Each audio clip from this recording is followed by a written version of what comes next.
to the show where you don't know if it's part of the show. Welcome to the show. If you don't know, it's part of the show. Didn't they teach you to reach for the stars while opening up the bars and keeping you chained down with mortgage bills and cars? Vaccines for your arms, kids sounding like supercharged, caffeinated hate-filled scars and rage-quit repertoires. No answers for yards, caught up in emotion that's not even yours. Imposter truths like impeccable retards, lined up for your serving of Gish Galloping wars. No remedy can't save the lost, in love with the yarn. I'm tired of walking into refracted shards, poor science displayed by disgusting bards. Soaked in sin with your dupe is delight in a new hand of cards. Been so long, seems like for love I'm just too hard, I'm just too hard. I said, welcome to the show where you don't know if it's part of the show. Welcome to the show. If you don't know, you don't know. Intoxicated 8 makes you believe you're spinning in space while you have no shame or grace. It's a disdainful state I used to contemplate, how to save myself from my own self-hate. Wonder why I was even made with a dreadful fate, forced to try and awake with a full plate. No one to help me stay awake or educate. I've had to liberate and fight through hidden gates. But my brother, heaven could never be late, and rockets don't work in space. It's all fake, the show is on Mars. It's a joke, but you're too far gone, it won't be long. Fepe's beak is strong. We have our song and we march along like streams of knowledge leading to God's holy pond, and lives of truth that hits the bong and sings the song, turns mankind from the wrong.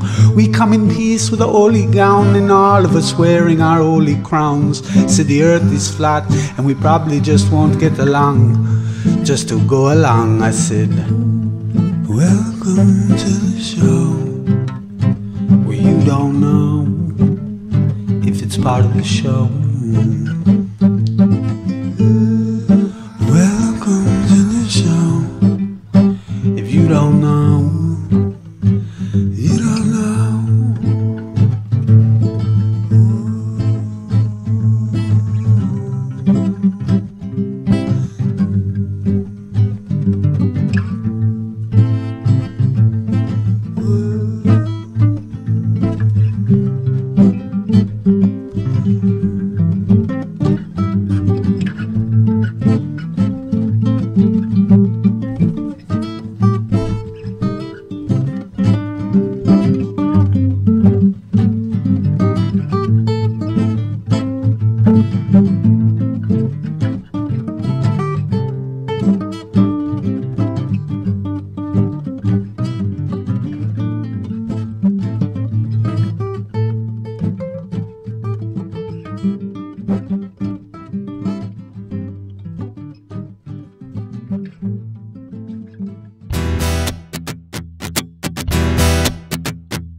Max, on your website, you state, any and all work that I've done on the internet, I've done mainly for your son, first and foremost.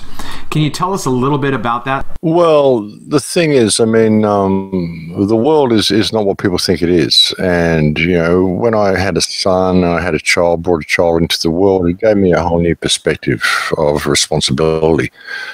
And, you know, children are so gentle. They're such wonderful, gentle beings. And I just sort of saw my son and I saw this system and I thought, well, this kid's going to get eaten up alive by this system. And I can't stand idly by and watch that happen. So, you know, now that I have a child, I feel I have a responsibility to make an active attempt in turning this into a better world than what it is, and definitely better than the way we're heading. You know, I mean, I've been researching a lot of this stuff for my whole life, and so I could see where we were going. But, you know, it's almost like a bit of a game or a spy novel or just an exciting thing that you do looking at this conspiracy stuff. You know, I mean, sure, it's important, but it's just this life that's this secret sort of thing that exists on the side that we all find exciting. But, you know, when I had a child, I realized the importance of it. I realized how much I'd suffered through the world and how much worse the world was now than what it was when I was a child, when I was his age, and how hard I'd actually had to do it up to that point. And I thought, wow, you know, if he was ever cast into the situations that I was in, chances are, given the way the world is now, he wouldn't survive. He wouldn't come through it the way I did. And so, yeah, I just felt I had a responsibility to change that and to provide a better future for him in any way that I could. And so that's the main reason that I do what I do, because humanity really doesn't deserve the future that they're getting. And the kids that are coming through the system now have no real reference point for what freedom is. It's up to people of my generation to, you know, make a difference for the lack of responsibility we showed during that period. I mean, mainly due to the programming we had as well. I mean, you can't blame anyone. That's something that we tend to do, is blame this generation or that group or whatever. But everybody's been subject to their programming. So, you know, when he was born, I just thought, well, it stops here. The buck stops here, you know. So that's why I do it. Yeah, I mean, I think it just needs to be done. All right, so your website is TheCrowHouse. Tell us about that name. Again, that came from my son. There was a period in my life where when I was divorced from my wife, and there was a period where I was pretty estranged from her and I wasn't able to see my son very often. So we used to get together and play in a game clan together. That was the only way we could sort of interact. You know, we would play enemy territory together. He'd be a medic or something, and I'd be an engineer, and we'd go and do whatever, you know, do the missions. And my name during the game, he was a big Matthew Riley fan. He's an author. And my game clan name that he gave me was Scarecrow. And he was Black Knight and I was Scarecrow. And so I ended up doing a lot of artwork for the clan. And so I wanted a website to post the artwork on, so it became TheCrowHouse, just from Scarecrow. And then I kind of felt guilty that I had this website and I didn't have any sort of truth on there. I thought, well, it can't just be about art. I need to start telling people my opinion of things. And so I started posting truth on there, and then it just turned into a truth portal, and all the art kind of disappeared. And, you know, it's just the way it went. So it was all just a series of events. There was no plan in it at all in the TheCrowHouse. It just sort of all happened that way. And I never even planned to be a public speaker or do radio shows or anything that I'm doing. It just all sort of happened that way. The universe just led me to this point. And that website was created due to that game clan. The name came about due to the game clan. And yeah, I mean, I get a lot of people asking me about the reference of the crow and symbolism and all sorts of stuff. Well, honestly, it was just a 12-year-old kid saying, I like the name Scarecrow, Dad. And he gave it to me for the clan, and that was the website. So, yeah, no real mystery in that one. That's just what it ended up. But it's kind of worked out good because in many ways, because of the name, it kind of flies under the radar, I think, of people looking for, you know, alternate media sites and things. So it's very hard to for people to find it, to want to close it down. Plus, I don't have any advertising on it. I don't have any subscriber section. There's no money being made from it. So it's kind of under the radar in many ways, due to the nature of the website. So that's good as well. I mean, things just kind of happen and fall into place. This whole activist life I'm leading has just all kind of fallen into place without me really planning any of it. Even when I look at the life I had before I was an activist, as a musician and traveling a lot, getting all the free time to do all the study into ancient history and all the stuff I wanted to do, it all just provided the means for me to get to what I'm doing now without me really planning to do it. It's just interesting how life paths unfold, really. If you throw yourself to the wind, you can ride it, and it'll take you where you're supposed to go if you're open to it. It's an interesting ride. It's been an interesting journey. I've listened to quite a number of the talks and your interviews and whatnot, but I'd like to see if we can get some specifics if you can. What specifically showed you that history is not what we've been told? Look, this is something that I've been pursuing since I was like 8 years old, the concept of history and the fact that our history is wrong. I mean, there's so much that there's so many hundreds and hundreds of artifacts lying all around the world, all the what they call parts, out of place artifacts. Everything that we see from the ancient past tells you that history is wrong if you look at it with the right eyes. That's the thing. It's just everything tells you that it's wrong.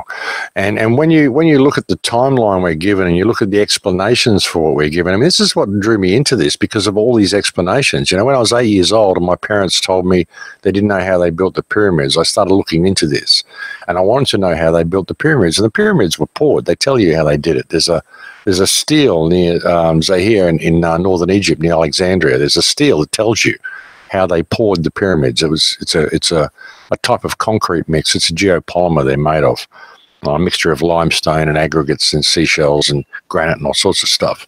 But they tell you on a stele how they did it. But that's what got me into it was the fact that no matter what explanation they give you for all of these hundreds and thousands of artifacts around the world, none of them make sense. It just depends on whether people are prepared to look outside of the box and think outside of the box. For many people, they'll look at all this stuff and they'll say, well, no, it's not unexplained because I read it here in a book. But I look at the book and I go, well, hang on, this is just a theory because this book doesn't actually explain anything. It's just giving you an idea of how it was done, someone's perception of how it was done, but it doesn't actually explain any of the mysteries at all. So, you find the evidence is everywhere, brother. It's absolutely everywhere. And when I saw the recent work of people like Fomenko, and then I started referencing the old works of Newton and people like this who are all saying history's wrong, the timeline's out, they've added at least 1,000 years to our history, then it all begins to make sense how they've done this and how they've changed everything. But honestly, anybody who goes and travels, just go and look at the pyramids, go to Lebanon, go to Baalbek, go to any of these places, any of these ancient sites, and look at the official story that you're given for the reasons that these sites exist, and none of them makes sense. None of it makes sense at all. You have to jump through so many mental hoops to believe what we're given in the history books that anybody with the ability to rub more than two brain cells together should realize that the evidence is right in front of them everywhere, all around the world in every country. And even down to some of the buildings that we've got in our modern cities, a lot of these buildings are very, very old buildings that do not appear to have been built by the current inhabiting civilizations, So it's everywhere, brother. It's in places people would least expect, but if they're just prepared to look, they'll find the evidence of it overwhelming and everywhere. So your reference to the information given about the construction of the pyramids, is that something that you find satisfactory, the place where you said if you go there, or are you challenging that narrative? If you go to that tourist location and look at the description of the description of the construction of the pyramids, would you call that narrative into question? Look, I call all narratives into question, but the interesting part about that is that stele, the famine stele, which is at Elephantine near Zaire in northern Egypt, this is not on the tourist map. This is a place that they don't tell people about. Nobody goes there. Not too many people know about that stele. They call it disinformation. The Egyptologists, the current Egyptologists say, oh, that's just a mythology they had on that stele. It's got all these kings and stuff that didn't exist, and they had lifespans way beyond what they're supposed to have, and so it's just rubbish. You can't pay any attention to it, So they don't want you to see it. They won't tell you it's there. No one knows it's there unless they know it's there and they go looking for it specifically, but you won't find it on any tourist maps. But what it tells you is if you get if you get limestone and you dissolve it in water, and you mix it with certain aggregates, then it will solidify into a harder form of weather-resistant limestone, which is much, much harder than normal limestone and much more enduring than normal limestone. And you find that the limestone in the Giza quarry is water-soluble. You get a little bit of that and put it in a glass overnight. It's powder in the morning. It's just turned to sludge. So, it's water-soluble limestone. If you mix it with aggregates, you get the exact type of material that the pyramids are built of. If you go and look at the pyramids and look at the stone and the type of stone. And there's also a man called Professor Davidovitz, who looked at the famine steel, and then he got the limestone and he got all the aggregates and he tried it, and he came up with a block which looks exactly like the blocks that the pyramid is made from. So when you consider the concept that they were just simply boxed up and poured, it makes a great deal of sense. I mean, that doesn't detract from the fact that they brought all the granite stones in to build the king's chamber, what we termed the king's chamber, all that stuff in the middle. But that could have even been a furnace in the middle. That could have been some form of fireplace to cure the freshly poured concrete by creating some sort of heating system in the middle. I mean, it could have even been used for that at one stage. So it's anybody's guess. But yeah, the famine steel that tells you how these pyramids were poured, this is not on any main tourist list. You actually have to look this up if you want to find out about it. I only found out about it because I'd done so much research into Egyptology, and I'd gone and visited Egypt, and I'd gone to all the places that they don't really tell you about. Like the Temple of Abydos that's got the flower of life etched through the stone. There's a stone pillar that's got a flower of life that looks like it's laser cut into the stone. It's actually burnt into the stone, and it's burnt all the way through the pillar. So it appears on both sides of the pillar like a black mark. But it's not, so it looks like it's been laser cut, but it's actually not cut. It hasn't cut the stone. It's just burnt it all the way through. What does that? What technology does that? So, yeah, there's a lot we're not hearing about history. Even that fact that flower of life exists in the Temple of Abydos, and they don't tell you about that either. That's another place they don't like you to go to. So there's all sorts of places they don't tell you about. So that tends to bring a lot of these concepts into credence, into respectability, the fact that they won't tell you about it. And plus, coupled with the fact that, like I said, the limestone in the Giza quarry is water soluble, so you can see exactly how they would have done it. And there it is on the steel. They even talk about building 3 great monuments on the steel. But again, mainstream Egyptologists will tell you this is just a fiction. It's just an insignificant steel that you need to pay no attention to. All right, so I think that's a good segue to bring up the mud flood. So I heard a talk that you gave back in July where you mentioned it, but I didn't come across it until maybe a month and a half ago. And I've tried to have conversations with people about it, and it's difficult for me to get the starting board because I'm not even sure where to begin. So my question for you is, what is the basic premise to the mud flood? Where does one begin even to start to suggest how to talk about it? Well, it's a really interesting thing. I mean, we're calling it a mud flood because, for want of a better name, I mean, obviously it doesn't appear that people have gone and physically buried and shoveled, dirt onto buildings and buried them. But, we're finding evidence of buildings that have a whole level below ground floor. And this is right across the world. We're finding it in every country, here in Australia, in Sydney, in Melbourne, in Holland, in Italy, in England, in the Netherlands, I mean, in Russia, all over the place. We're finding these buildings that have a whole floor below ground. And it's just trying to figure out what happened. I mean, a lot of these buildings, you look at them, there's buildings in Holland that have got dates on them of like 1646, and you'll find that there's a whole floor below ground. And yet we're on street level here, and you look down, there's a whole floor with windows and doorways, and looks like doorways going into the street below your feet. I mean, which would indicate that the street was once a lot lower than what it is now. So what caused this? And if the building was built in 1746 or 1646, and this has gone and covered up at least 12 to 18 feet of construction right across Europe, why haven't we heard about this? Why isn't it in any history books? Why has this been covered up? Because there's evidence of it being there. And you'll find evidence in New York, evidence in a lot of the constructions around the United States. So the question is, why is all this stuff underground? Why does why would you ever build buildings like this with foundations like this? You're not going to build rooms and stuff below ground as foundations. It doesn't make sense. So this must have been once occupied. And if the buildings are only 400 or 500 years old, then why do we know about this? That's the question. And, it's one of those things you look at it and go, well, is this possible that this could have happened? Well, here's the physical evidence to say, yes, it is possible, because here it is. Why are these buildings covered up with mud? And like I said, we're calling it a mud flood because we don't know what caused it. We don't know where it came from. We don't even know really what it is. All we know is that most of the buildings in our cities, most of the old buildings, the really old ones that will be termed Greco-Roman style or European style, neoclassical style, these sorts of buildings, you'll find that there's a whole level below ground that we don't know about. And the question is, why is it there? And since it is there and no one's told us about it, it just... What is it? Why? How? And all the evidence suggests that there's been some layer of soil, as a positive soil, possibly something like a mud flood that's gone over not the whole earth, but large sections of it. There's buried a lot of these buildings in almost every country, and the physical evidence is there. So again, it's just like what you were saying earlier with trusting your senses. And when you look at this, it's there. So why is it there? That's the question. We're just asking that question. Why is it there? What is this? What caused this? What was the event that covered up this much of the building? Because obviously you don't build buildings with a whole level below ground. It's pointless to do that. So what caused it? That's just what we're trying to determine at the moment, just trying to get to the bottom of it.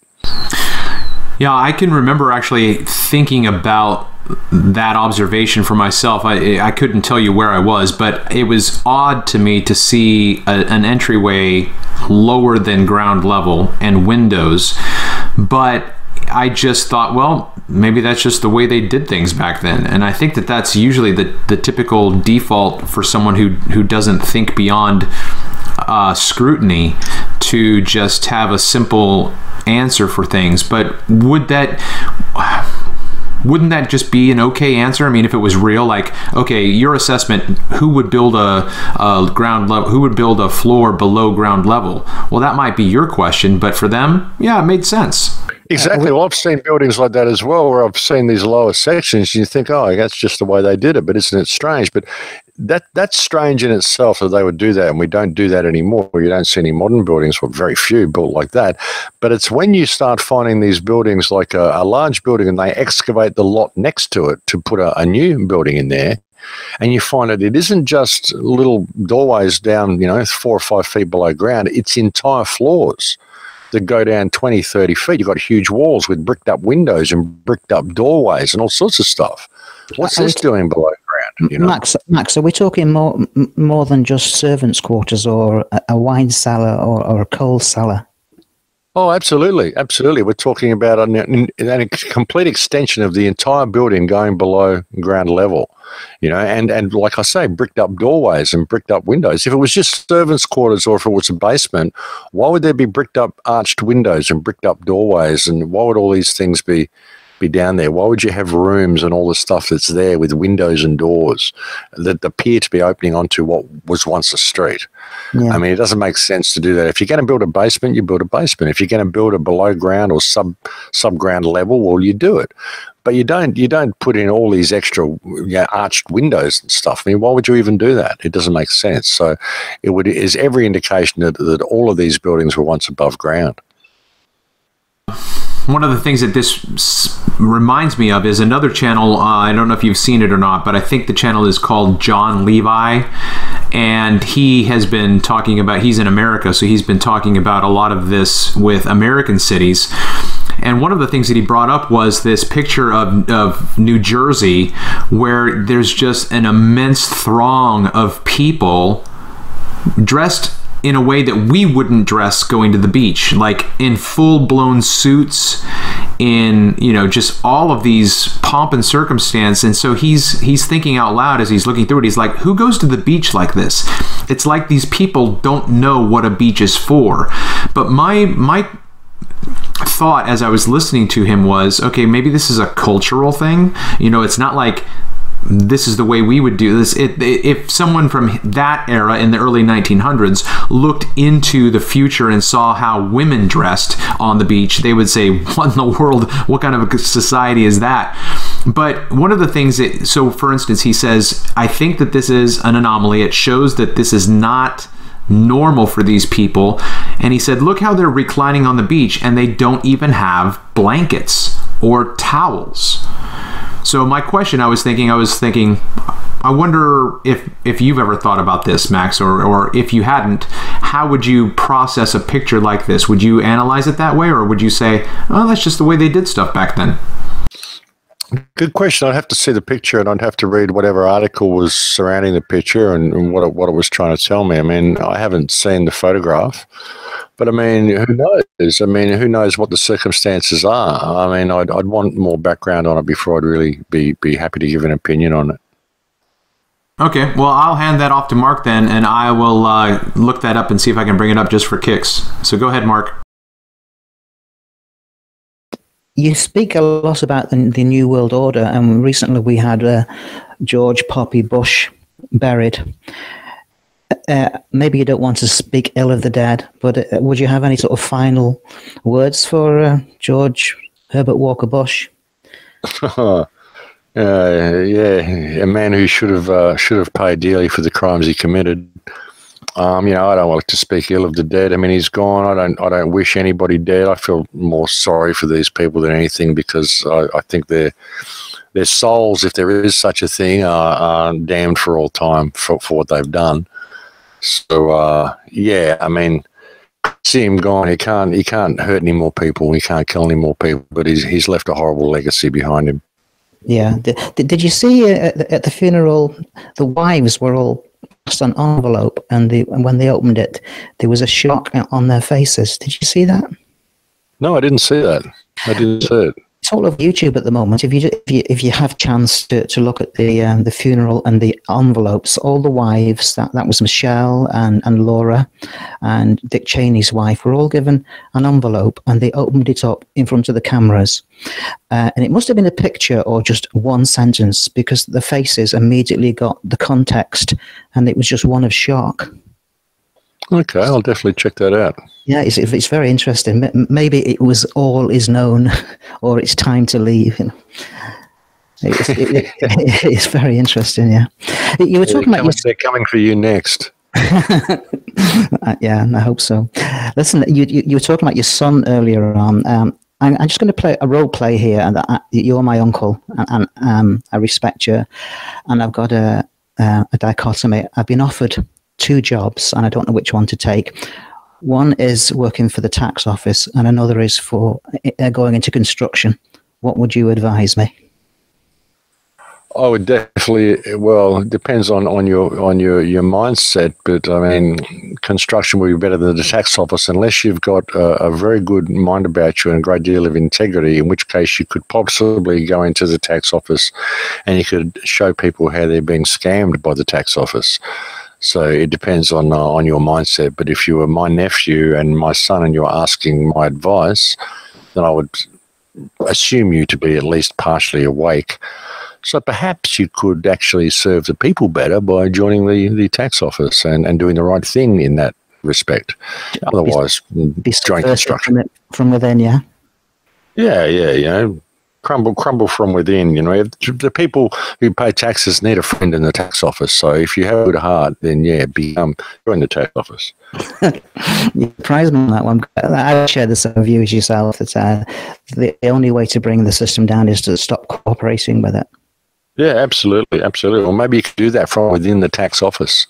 You might not last, so get good construction skills while you're doing that, so when you get sacked, you can go into construction.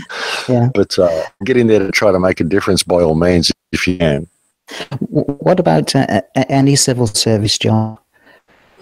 Look, I think we should stop all civil service jobs. I think people need to stop supporting the government, really, in all manner and shape or form that they can. I think if you're living, honestly, if you want to get serious about it, if you're living with a government employee or someone who's causing harm in their work, you need to tell them to get another spouse or quit their job.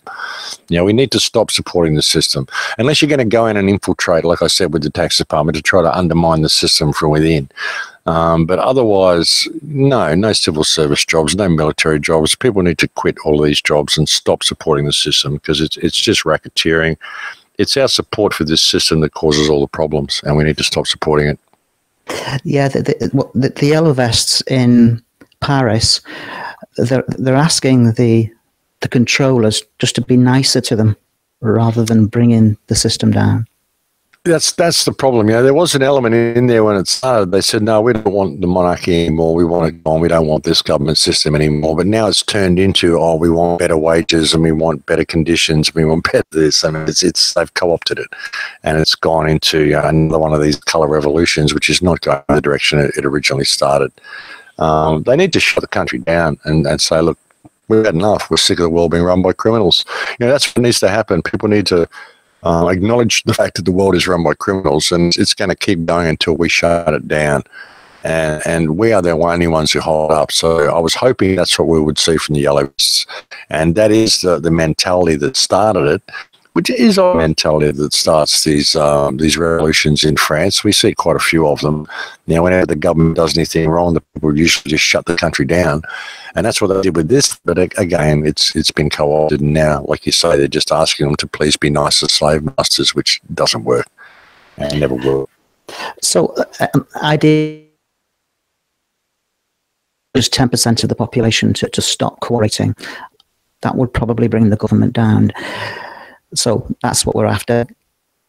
If that was to happen, what sort of preparation should we be doing now?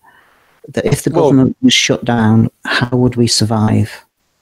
Well, the thing is, we don't need the government now. The government just sits above all the services that operate already and demands that you do them in their way and give them a cut for doing them.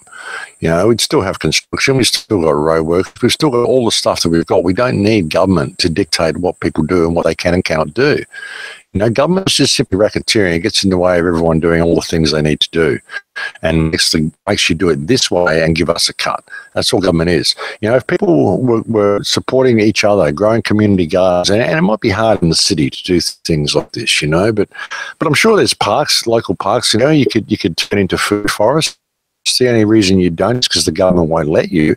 If the government wasn't there, you'd be able to grow your own food. You'd be able to do all these things. So, the government, it isn't the government that puts the foods on the supermarket shelves and all this stuff. This is done by private contractors. This is done by trucking companies, done by food companies. All this stuff can run fine without government. There's a government shutdown in the United States at the moment. Did anyone notice that the government isn't there at the moment? Everything's still working. Hey, folks, look, government, the place is still working. Wow. Lesson for everybody. All it means is that there's going to be no new laws that can be brought in to inflict themselves upon you while the government is shut down. But, all their other stuff's still there. All the bombs are still there. All the taxes are still there. The police are still there. All this stuff's still doing there. So how shut down is it really, So, if people was to support each other and just start doing the right thing in all that they do, we wouldn't need the government. At the moment, we only need government to protect us from other governments who want to go to war with our governments, and it's always the governments that want to do the war, not the people. Doesn't matter where you go, you won't find any people who want to have a war. So, we don't need them. It's just racketeering. But people are in fear of the unknown. They're in fear of taking responsibility for themselves, and they think the whole world would cease to exist if there was no government. And it's just not the truth. I totally agree with you. I was taught no skills of even how to grow a potato at school. I'm totally blind that way, and I think that's by design as well. Life skills are not taught to us. They've taken everybody's life skills, and it's getting worse and worse and worse. Look at the kids now; they're telling the kids, modern kids, they don't even need to know how to write; they can just use their text. So it's getting even worse than what it was when we were kids, brother. Yeah. Over the years, the different problems that you've highlighted, has there been any sort of happy endings that things actually did improve? Any success stories? Well, look, I think it's improving simply in the level of conscious awakening that we're seeing. Yes. I think it has to get a lot worse than what it is now before it's going to get better. It's got to be totally in people's faces. But, you know, I have no stake in the outcome of any of this. And when I look at the world now, there's many things that are worse about it than when I was a kid, but there's many things that are better as well. You know, and there's certainly more open dialogue about this sort of stuff, and certainly more conscious awakening happening. You know, even people out there in the mainstream that you wouldn't expect are saying, hey, something's terribly wrong with the world. They don't know what it is, but they know something's right, that something's wrong. Yeah, things shouldn't be the way they are. They shouldn't be struggling the way they are. So, you know, it's got to get worse yet, but I think we are actually heading for a pretty positive future. You know, with everything they're doing with the whole 5G rollout and the whole lockdown they're attempting to put in place, I think, you know, that's really going to push it in people's faces, and most of the world simply isn't going to stand for it. We're going to realise that we don't need this economic system. We don't need to live in a state of scarcity we're forced to live in, which is all the economic system does. And, you know, I think it's going to lead to a positive future. I really do. So, you know, with all of the bad stuff that's happening, I still see a good future for mankind. I think we're going to get through this with flying colours once enough people see it in their face. You know, what we need to do is provide a safety net for those sort of people. And like you say, we don't need 10%. We don't even need 5%. You know, 1% of the population changed things in the United States when they had the American War of Independence, if that was even real, which I question now. I question all of these wars and all the stuff we've been told about history, but yeah, that was only 1% of the population. You only need a critical mass to make change. And if enough people stand up and say the right thing, enough of the sheep will follow, because that's what they do. They're just waiting to hear someone say something that they can believe in, and they'll start repeating it because that's what they do. Yeah, well, I'm evangelical about my anarchism and anti-government feelings, and my family have sort of got used to it, and they'll send me memes or little messages. Dad, I was thinking about you because, and so it's just slowly but surely getting the message out that we don't need government, we don't need borders, we don't need flags. Tell me, I always struggle whenever I'm filling a format, and it's usually because it's the government asked me to, and the question is nationality. I really struggle to answer that because I think borders and nationalities and flags, it's poisonous, it's dangerous, it's caused more problems than anything else. Yeah, I struggle with those sorts of questions. I mean, I do them very rarely. You know, probably when I'm, you know, filling out an entry form to a country is about the only time I need to write something like that, when I'm travelling. I don't fill out any other government forms. So, but yeah, I know what you're saying. I mean, nationality, I'm not a nationalist at all. And it's one thing to be proud of your people and proud of your country. I mean, I love Australia. I love the Australian people. I'm proud of what this country is. But as a country, not from anything the government's done, not because of the flag, not because of that. I love the place. I love the trees. I love the animals. I love the wildlife. I love the people. I love the country as the country. And you should be proud of that and proud of the place that you come from. But that doesn't mean you need to be nationalistic about it. You know, I mean, nationalism, it's good and bad. It can be good in as much as you want to love and protect the place you come from. But when you want to, you know, support your flag and go and kill the other guys because they have a different flag or a different belief system, well, that's when it all falls down. And this is all stuff that's promoted by governments. So, you know, I mean, I love everywhere I go. Everywhere you go is as good as the people that inhabit the place, really. So, you know, yeah, I don't really have time for the mainstream version of nationalism, but at the same time, I do have a sense of pride and love of my place of where I was born, you know, where I come from, as I think we all do. So I can understand nationalism on some levels, but it's because people have this perverted, indoctrinated view of what nationalism really is and how it all revolves around the flag and the government, that it all becomes skewed, you know? Yeah. Let me jump in real quick, if I can. So one of the things you just said, Max, was that you know, people just really need to see someone stand up and say the right things to motivate them to change. Do you think that we've seen movies like Braveheart, or we've heard stories where people have done that, but the government cuts them down? Do you think that that's an intentional portrayal of what happens to people, and so we have that kind of fear of speaking out because that might happen to me? Oh, absolutely. It's all predictive programming. All of this stuff, all the movies are all designed to do that. I mean, they tell you what they're bringing in the future. They tell you never to stand up. And if there is anyone who ever beats the bad guy, it's usually like a superhero or whatever, so we get to live the world vicariously through them, and we feel this big sigh of relief at the end when they've saved us all. And then we can look at all these dystopian future movies like Equilibrium or what was that one where it was Matt Damon and there was the thing up in the sky, that sort of Elysium. Yeah, Elysium, these sorts of movies, and we think, well, we're not there yet, so we're still good.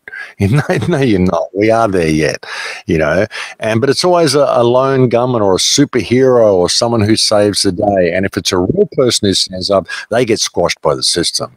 And yeah, of course, it's deliberately done to disempower people, and also they can tell us the future they want to create, and we just allow it to be created because we think we're still good, and we don't want to poke our head up because we don't want to get banged on the head. The tall poppy gets cut down. So yeah, all predictive programming, brother.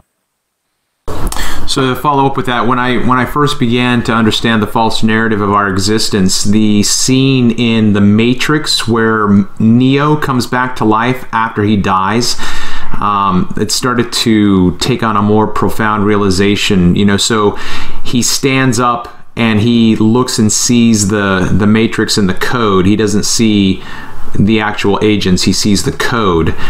And then, they whip out their guns and fire at him, and he stops everything from happening. He just says, basically he stands up and says, I know where I am, I know what this is, and I'm taking control. Do you think it's possible for people to stand up and just say no to the construct? Do you think it's that basic? Yeah, I do. I absolutely do. I mean, I've done it myself, and I've walked away. I've done it in legal situations, and I've walked away. I've done it in courtrooms. I've walked away. I've done it in numerous situations. I've just said no, and I've treated the person that I'm speaking to as an equal of myself. I've treated them respectfully, but not as anybody who has authority. I mean, they're just a living man, the same as me. So yeah, absolutely. I think we can. If the world did it collectively, we'd change the world in a day. And if there's anything that you can direct us to, I know that there are lots of channels that talk about it. Are there any resources that you could direct us to for our own research in that matter? It's a hard thing, because you can read so much of it, and people go in there with a skewed intention very often. They go in there because they want the legal knowledge that they can use to go in and stand up against the system. They want to go and take the judge on and teach him a lesson. So you're coming at it from an aggressive response straight away. For me, the system doesn't exist. It's a fiction. It's an idea that someone made up. You can read all that stuff all you want. You can get all this legal understanding, but if you're going in there with fight in your eyes and you're going and you want to combat the system and you're looking for confrontation, then you've already lost. I don't look for confrontation. I ignore the system because it's a fiction. Why am I going to give attention to something that doesn't exist? If the system ever comes for me and it ever tries to inflict itself upon me, I will talk to the people in a way that they will soon realize that I'm a living man that they have no jurisdiction over, because I'm a kind, respectful, honorable man. And I treat them that way, but I always know exactly who I am and what I'm saying.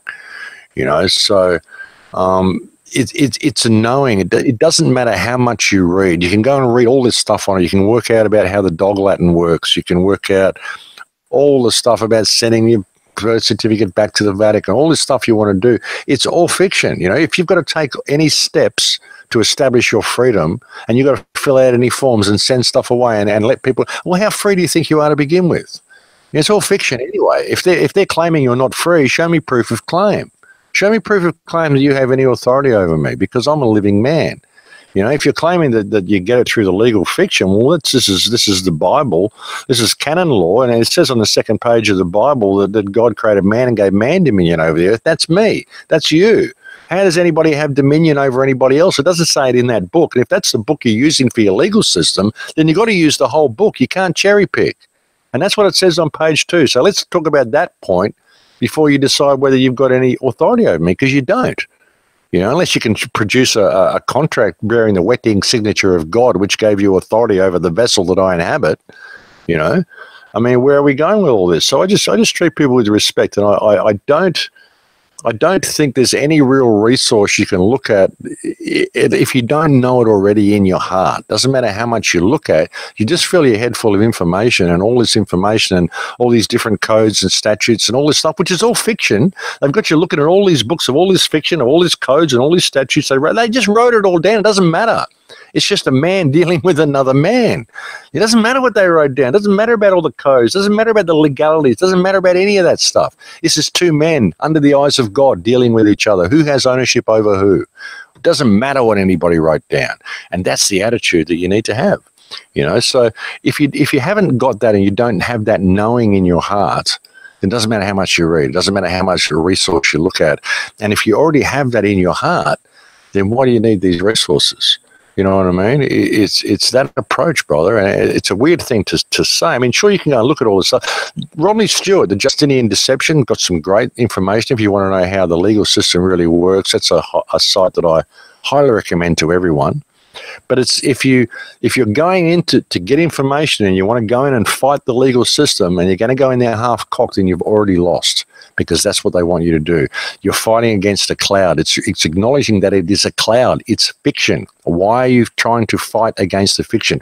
Why are you trying to gather information to deal with this fiction? It's a fiction. Knowing it's a fiction is all the information that you need. You get me? Yeah, I think so. And one of the things that I came to realize, at least by analysis, as I've listened to certain gurus with handling court issues, was I said to myself, you're still showing up for court. You know, you're still obliging yourself to show up at all. And my question at some points was, why even show up at all? Exactly. If they're answering the summons, then they're great. I mean, why is it called a summons? They're summoning your spirit. It's you're dead. You know, if I ever get summoned to court, I'll go there. I'll only go in as far as the doorway. I'll let them know I'm here regarding that matter, because obviously there's been some mistake. My name's been used and associated with whatever. I'm just here to clarify the matter. And I'll speak from the doorway. I won't walk into the dock. And I'll address the judge by his first name. I'll ask what the name of the judge is. Now, the Honourable Peter Smith or whatever. Hello, Peter. Okay, his name's Peter. I'll go and call him. Hey, Peter, I'm here regarding that matter. And he'll ask me if that's my name. I'll say, well, I'm the man that the reference is referring to. I don't own the name. No, the government owns the name. But blah blah blah. But I mean, I'll do that sort of stuff if I have to. But I won't ever go there answering a summons. I'll go and visit with them to clarify a matter. You know, and I won't ever walk into their court and into their jurisdiction. I won't ever walk into the dock. But I've only had to do that a couple of times. In the last couple of times I've done it, I think they've put a little black mark next to my name saying, don't bring this guy into the courtroom. Don't send this guy any summonses, because they sort of leave me alone now. But that's the way you need to deal with it. If you've got to go to court, go there just to clarify the matter, and don't go there answering the summons, and don't walk into the dock, you know. All right, so real quick, I'm just going to try to screen share here. I'm going to show you the video that I was referring to with the beach footage. So give me just 1 second. I'm going to try to bring this up, okay? Okay.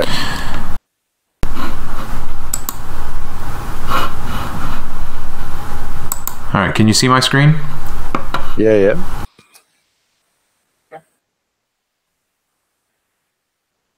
But getting back to my point, when we look at a scene like this, and we look at a building like I just showed, and then we see tents, and people who don't really seem to be very accustomed to going to the beach.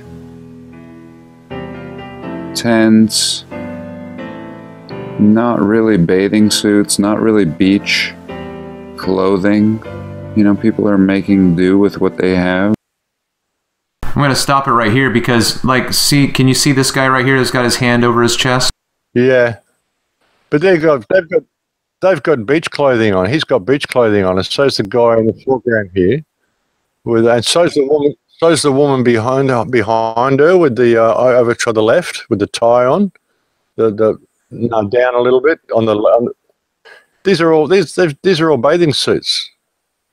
There's a lot of people there in bathing suits, and there's a lot of with these this looks like it's some sort of a contest, a surfing contest or a beach contest. They got pavilions, they got tents, and actually very nice. And you look at the style of clothing. That woman right there just in the center left, umbrellas, with the little tie thing around her neck, that's a bathing suit. She's in the bottom right there. There she is. Yeah, that lady. That's a bathing suit for the 1920s, 1930s. She's got a cap on her head. That's just what women used to wear back then. So yeah, I don't know what he's saying, but it looks like that's some sort of an event. They got pavilion up, they got signs up. It looks like there's an event on the beach or something. But all those people there, they're all in bathing suits. Well, that's what I thought too, even here. But his point was, look, they don't have any beach towels. And I was thinking, that's because they didn't really, it's like necessity is the mother of invention. I'm sure someone was like, how the hell do I keep myself from getting sand all over? What if we laid a beach towel down? And that's where they came from, you know? Yeah, that makes sense. I mean, they're just all laying around in the sand, having a good time. Yeah, that's just, I can't see anything strange about that photo. It looks like some sort of event on the beach. Could be a swimming event or anything, you know. So you just don't know. Yeah, I had. He does some interesting talks about. He had an interesting talk on Toledo. I've watched some of his stuff, and I like some of the stuff he said. I actually recommended his channel the other day. But I mean, people will make guns out of molehills at the same time, and it's good to look at things. But I don't know. I don't know whether there's anything going on there. But it doesn't detract from some of the other stuff that he's done, which is good. And so let's just segue real quick, because I missed the follow-up question after I asked initially about the premise of the mud flood. You mentioned Martin Liedtke, and I was just wondering, overall, what's your assessment of his approach? How do you appreciate his contribution to the whole discussion? Look, I think he's done some good dot connecting. I don't agree with everything he says, but I think he's done some good dot connecting. I think a lot of his research should be respected and looked at. I haven't looked at a great deal, to be honest. I just haven't had times because he does such long videos, and I'll watch 10 or 15 minutes, and he hasn't really said anything. Because he does sort of long chats, and I mean, there's little nuggets in there, but you've got to get to the nuggets, and sometimes I just don't have time to sift through. So, but I mean, he seems like a nice enough guy. I don't have any real opinion. I've never spoken to him. I've never had any real interaction with him. But I like to give everybody the benefit of the doubt. I like to give everybody credit for research. I think what he presented, some of the research he's presented on the mud flood, and some of the research he's presented on the fasci and stuff like that, and on free energy, the energy buildings, I think is quite worthwhile research. I think the research, if people want to find out about the mud flood and information on it, there's a YouTube channel, a man called Philip Druzinin, is a Russian guy who I think was the person who pretty well brought this to public attention to begin with, and he's put out a lot of good information on it. So that's another channel that I recommend if people want information on the mud flood. And again, we're only calling it a mud flood because we don't have another name for it. We don't know what happened. That's all these people saying, if it's a mud flood, then where did the mud come from? Or was it? We don't know. We don't know. All we know is that there are buildings that have 12 to 18 feet of construction below ground that should not be there. And it is being found in countries all around the world, which indicates that there's an event that happened quite recently in our history that we're simply not being told about. And the question is why? That's what people need to look at when they look at that. So, I mean, Martin's addressed a fair bit of that sort of stuff. So, yeah, good on him for what he's doing. As I said, I can't really give you any personal opinion. I haven't had any real interaction with anyone. I find it very difficult to trust people after some of the stuff I've been through. No, yeah, I just meant in terms of just the content of what he's been putting out. So you mentioned, I think his name is. I think he's done some great stuff. I think he's made a valuable contribution. Right. Was his name Philip Drisden? Is that what you said? Philip Druzinin. It's Druzhinin, I think. Druzhinin. Okay. All right. And then, if you don't mind, the other reference you gave in terms of the courtroom, do you remember the name that you threw out? Romilly Stewart, The Justinian Deception. There's a website called the Justinian Deception. He will give you some amazing information on how the legal system really works, how the dog Latin works. He's done some remarkable work. And he will also warn you that if you want to use this method, be prepared for some very, very strong pushbacks from the government. They will not like you if you start calling them out on dog Latin.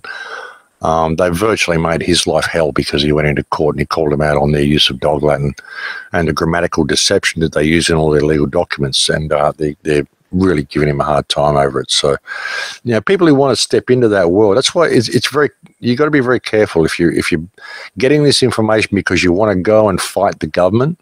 Well, you're fighting a cloud, and it's a cloud that has far more power than you, and just the fact that it's a cloud and you want to go and fight it, you're fighting against something that doesn't exist. So how awake are you really? Like I said, I'll deal with it if it comes to me because it's a cloud trying to claim it has jurisdiction over me, and I'll just let it know that it's a fiction, and then it goes away. But I won't ever go attacking for it. You don't go and poke and prod it and wait for the response because you want to show off to your friends how much you put a judge in his place or whatever. That's just silly. You don't want to go looking for confrontation. You just want to be prepared and know how to defend yourself should the confrontation come looking for you. All right, so I suppose one of the things that people bring up is choosing your battles. So do you not intentionally resist the boogeyman, so to speak, the false narrative? So, for instance, say registering your car.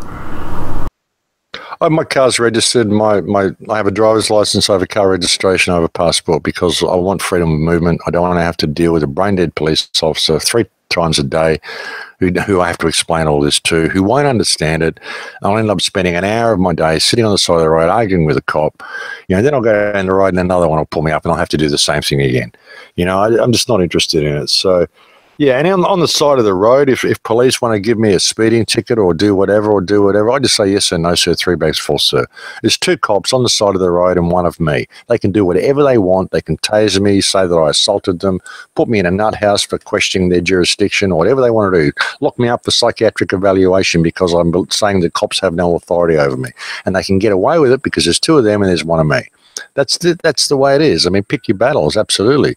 But if I walk into a courtroom, well, I've got a crowd of people there, and I can demonstrate to these people how you should talk to a judge and how you should talk to the police and how you should talk to the prosecutor, and I can walk out of that room a free man and I can show them all how to do it while I'm there. So that's choosing your battles. But, arguing with cops on the side of the road because you want to prove yourself, what for? You're a fool. These are violent thugs who can do anything they want with impunity and get away with it and just call it whatever they want to call it for, and the law will do nothing to prosecute them. So, yeah, absolutely, you should pick your battles. All right, Mark, are you wanting to ask anything? Just one note I've got here. I've heard yourself and Jeff Berwick talk about ayahuasca. What are the do's and don'ts of using ayahuasca?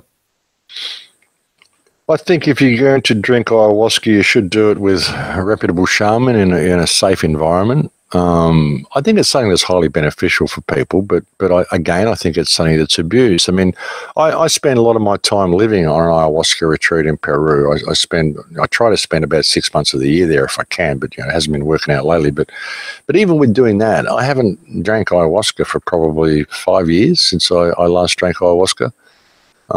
It's just not calling me. I can't see any benefit I would get from drinking it at the moment. I mean, if it calls me again, I will. But if it doesn't, it doesn't. I mean, I think a lot of people drink too much and then they spend the rest of their lives talking about themselves and their experience, and it becomes this narcissistic thing for them. But in some circumstances, I think it can be highly beneficial. 30 years of psychotherapy in 3 hours can really help a lot of people out. I've seen it completely change people's lives for the better. I haven't seen anybody that it's hurt. I have seen some people become slightly difficult for them to reintegrate back into society after drinking the medicine, which can be maybe disturbing for some people because they see the crap they're swimming in. I mean, they come out of the jungle and go, wow, that's the way we should be living. And they get back to somewhere like New York or LA and they find it very difficult to cope. So that's a danger that people need to be aware of. But, if it's done in good surroundings and good circumstances with a responsible shaman around, I think it's a highly beneficial medicine. So it should be done with somebody looking after you. Yeah, you need to have a shaman. You need to have someone there guiding you, helping you with the singing the ikaro, burning them a patch of smoke. You need to have the smoke around you. I mean, things like all of this stuff, I believe, can probably open you up to spirit possession. So you need to have someone around who's aware of that, who can create that protective space for you. This is why I always burn mapacha smoke and stuff. Like the mapacha tobacco is always present in ceremony because tobacco smoke prevents spirit possession, which I would suggest is why they took a sacred medicine like tobacco, brought it from the jungle, filled it full of chemicals and toxins, got everybody addicted to tobacco, and then said, oh, look, that stuff's poison, don't smoke it, and had this big anti-smoking campaign to make sure no one smokes because they don't want you to have tobacco smoke around because it prevents spirit possession. It's a very, very protective medicine. Tobacco is one of the most sacred medicines in the jungle, and mapacha tobacco. Wow. Listen, Max, it's been great to talk to you. That's all my questions finished. Thank you, Mark. Well, they do that with everything, you see. They turn tobacco into a poison. They did it with cacao. Look what they did to chocolate. Brought that to the West and look, to turn that into a poison. It's a superfood, Look what they did to that one. So they do it with everything. All right, Max, now we come to that part of our show where we take it easy. We're just going to throw you some softball questions and see how fast you can answer them. Cricket or rugby? Neither. Zoo or aquarium? Aquarium. Beatles or the Stones? That's a hard one. Depending on my mood, both. Opera or ballet? Neither. 432 or 440? 432. The Man from Snowy River or Crocodile Dundee? The Man from Snowy River. Foster's or Vegemite? Well, I don't drink, so I'd have to say Vegemite. Three Dog Night or In Excess? No, not a fan of either. Okay. Straw Man or Living Man? Living Man. Early Bird or Night Owl? Both. Alchemy or Big Pharma? Alchemy. Sydney or Melbourne? Sydney. Tesla or Einstein? Tesla.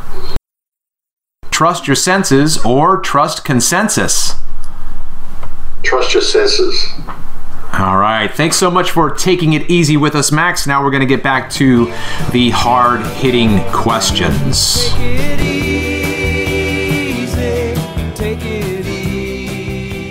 Okay, Max, here at RedHenn Radio, we try to provide substantial content for our listening audience, and this is an opportunity for you to share something with us about Max Igan that no one else knows. Only on RedHenn Radio can you find out this little nugget about Max Igan.